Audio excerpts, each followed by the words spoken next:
Hello guys, mapagpalang araw po sa ating lahat. Nandito na naman po si Malo de Los Santos para po magbigay ng reaction dito about po kay Ate Tintin.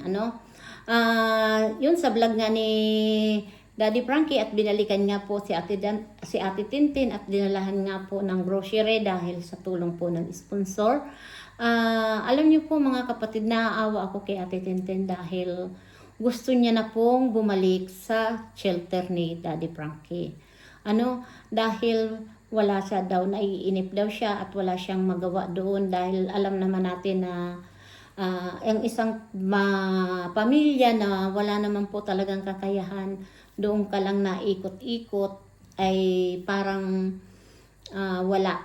At yun nga na mayroon pala nanliligaw na apam kay Ate Tintin at hindi na nga daw po nagpaparamdam. Nakakaawa po dahil ang pinag-aalala ko doon, baka hindi nga po nabibilihan daw ng gamot at hindi na daw po siya nakakainom, ay baka bumalik yung depression niya, lalong-lalo na po kung wala naman pinagkakabalahan, yung nagwawalis-walis lang daw po sa labas ng bahay niya. Ay alam niyo po mga kapatid, yung kalagayan ni Ate Tintin, pag hindi po naagapan uli yan, baka nga talaga bumalik sa dati. Sana wag naman. At kahit pa paano, nandiyan naman sila Daddy Frankie at yun nga, binabalik-balikan. At mayroon nga po silang check up dito kay Ate Tintin. Sana naman po ay wag nang maulit pa yung mga nangyari kay Ate Tintin dahil sayang po talaga yung effort nila Daddy Frankie kung sila po ay bumalik uli ng ang kalagayan ni Ate Tintin.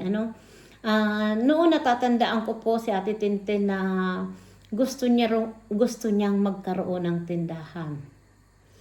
Kaya dito naisip ko, kung magkakaroon nga si Ate Tintin ng tindahan at nandoon naman yung kapatid niya, ay mayroon silang pinagkakaabalahan siguro, kaya malilibang po yung isip ni Ate Tintin. At maraming salamat nga doon sa sponsor na nagpadala ng speaker dahil si Ate Tintin po mahilig kumanta at nakakakanta. At iyon po ay isa sa mga paglilibangan ni Ate Tintin at yung binigay nga daw ni Daddy Frankie cellphone at nabasag at dahil nadaganan niya daw po. Dito po mga kapatid at naisip ko po, naaawa po ako kay Ate Tintin dahil ramdam ko po yung yung naiinip siya, wala siyang magawa. At sabi nga ni Daddy Frankie, maghanap ng trabaho at kahit magtinda-tinda sa palengke, yung mga para sa akin mga kapatid, parang hindi kakayanin pa ni Ate Tintin na magtrabaho talaga yung trabaho talaga. Dahil kagagaling pa lang niya po sa sakit. At kung dito naman nga po mabigyan siya ng malalaman din po kung sa pagpapacheck up ni Ate Tintin kung talagang medyo gumaling na siya at umiinom ng tamang gamot. Para sa akin, yung iniling niya noon na tindahan, kahit po pagsimulan na maliit na halaga pong tindahan, magtinda-tinda siya, ay siguro makakabuti yun dito kay Ate Tintin. Total, nandiyan naman yung kapatid niya na maaalala yan, yung magtutulungan. Siguro ganun po na malay natin, na tuluyan na nang gumaling at magkaroon ng kaunting kabuhayan si Ate Tintin na tinda-tindahan nga, pagsimulan, yung bigas, kahit si Daddy Frankie na yung mag-deliver ng bigas na itinda-tinda niya, ay wala naman siguro yung, di ba, si Daddy Frankie may bigasan, ay di doon na natin bibilihin ang bigas ni Ate Tintin na itinda. Siguro naman si Daddy Frankie ay wala namang problema sa kanya dahil alam naman natin na nandyan yung talagang pagtulong ni Daddy Frankie.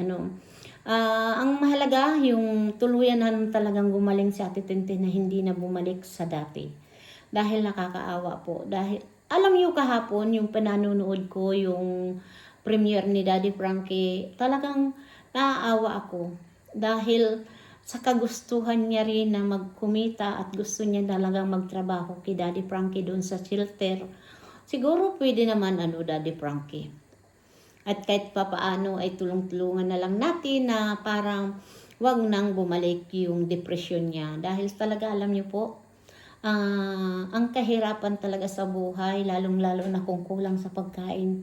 Diyan talaga tayo, yung papasok yung pagiging madidepress po tayo dahil syempre hindi tayo nakakakain, nag-aalala tayo, tapos iisipin na naman natin kung saan natin kukunin ang isasaing natin or yung bang pang-araw-araw na ano, gastusin. Siguro yun naiisip din ni Ate Tintin. Kaya sabi niya gusto niyang bumalik sa shelter dahil naiinip siya. Pero may dahilan.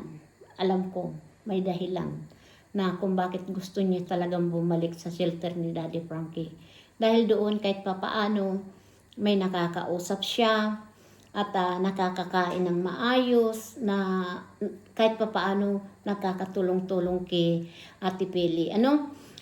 Sana naman Daddy Frankie ay pag-isipan at tingnan natin kung pwede na natin bigyan ng pangkabuhayan kahit maliit na tindahan po. Pagsisimulan niya na para paglibangan po ni Ate Tintin.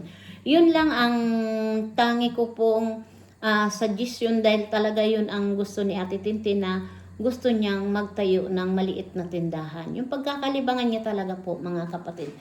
Dahil sa ganun po talaga ay makikita natin po kung talaga siya pwede na kasi sayang po yung effort na napagamot ni Daddy Frankie, si Ate Tintin at kung bumalik ay lalong nang hindi maganda, no? Nakakalungkot na pag gumaling na, unti-unti nang gumaling, tapos bigla na naman na babalik dahil hindi nga po daw nakainom ng gamot. Dahil naubos na daw po yung gamot at hindi naman nabibilihan ni tatay, siguro wala silang pambili, di ba? Ang kita nga lang daw ni tatay, 300 araw-araw, saan nga po makakarating yung 300 na yon, di ba? Kaya maraming bagay po talaga yung naiisip ko po dito kay Ate Tintin, na yung awa na parang wala sila tapos yun nga daw na wala na nga rin daw yung kanyang apam, di ba? Kaya yung ganito kay Ate Tintin, kailangan po yan alalay. Alalay lang na para hindi na po bumalik yung kanyang sakit. Sana marami tayong mga sponsor na magtulong-tulong na mabigyan natin ng pangkabuhayan. Ito po si Ate Tintin. Dahil ako, kahit papaano, naisip ko na rin po yan. Kaya lang, siyempre, ay marami din tayong mga tinutulungan. At hindi lang po si Daddy Frankie ang sinusuportahan ko. Kahit po si Ruel of Malalag ay nakasuporta tayo. At mayroon din po akong mga scholarship na talaga po ngayon may graduating po ako sa college at graduating sa high school, kaya medyo ang bulsa natin po ay bankrupt. At ngayon nga po, ang sinabi ko nga ay unti-unti yung kaya natin at naisip ko po talaga ito kay Ate Tintin na makipag-communicate kay Daddy Frankie na yun nga, mabigyan natin ng pangkabuhayan kahit maliit na tindahan lang. Mga kapatid, at sana po ay suportahan natin si Daddy Frankie. Patuloy tayong sumuporta sa kanyang mga tinutulungan. At Ruel of Malalag po at Rachel Morales.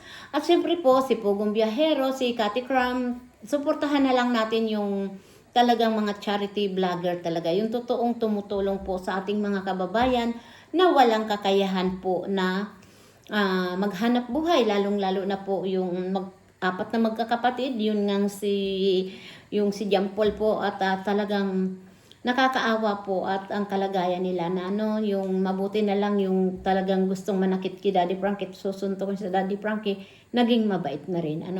Nakita natin ang kalagayan nila. Kaya please support po Daddy Frankie, Aling Rochelle at sa team ni Daddy Frankie. Suportahan po natin. Marami pong salamat at yung hindi pa po nakasubscribe kay Malo de los Santos, please subscribe Malo de los Santos po at sana po ay tayo po ay magkaisa bilang po sa magandang hangarin na makatulong po sa ating mga kababayan. Thank you so much po. Paalam. We love you sa mga viewers na nagmamahal po Kimalod de los Santos. Thank you po. Salamat.